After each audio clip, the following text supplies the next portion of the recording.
Yeah, it does, and I mean that ball's hit hard, and he's a good defender. So I think it kind of leads to it. And as we've talked about, if we continue to put the ball in play, things can happen during a game. And I think we saw that the other day in Detroit. We saw that tonight.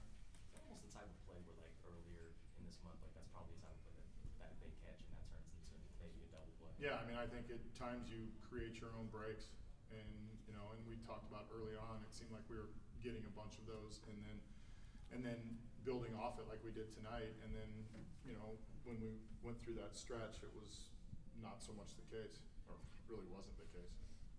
Derek, how pleased were you with Oviedo's start tonight? Yeah, very pleased. I mean, early on, he struggled with his command a little bit. The fact that he settled back down. I mean, he gave up the one run on the homer to Perdomo on a 3-1 pitch. But other than that, I thought he came back and executed his fastball really well, and that was an encouraging sign. Is that kind of going to be the biggest key for him, just moving forward immediately, just the control stuff? Yeah, it's just command. I mean, staying in attack mode, and he had 2 long innings where he had to sit, and for him to go back out and be efficient, I thought was really an encouraging sign.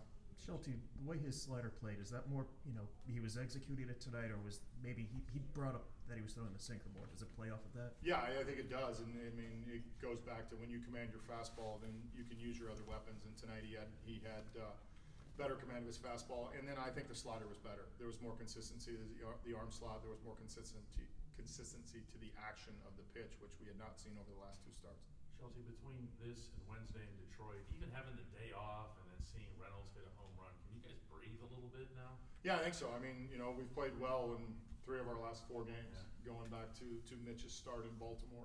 So, I think that is important. But going back to the Detroit start, you move the ball, you put the ball in play, you situationally hit like we did tonight. We got a big 2-out hit at one point with Jack. So I think that does come into play, and I was really proud because we were facing one of the best pitchers in baseball, and we came out and did a really good job with our approach. Shelton, you guys have done that a few times with Rodriguez and Gallen and Gibson. I mean, there's 3 opening day starters. Do you think there's anything about their stature or whatever that has helped calibrate you guys? Yeah, I mean, I think if you go back to the Baltimore start, that was as much Keller as anything, and then the last 2 starts with Rodriguez and Gallen, I think we've been really consistent with our approach, and we didn't back down off it.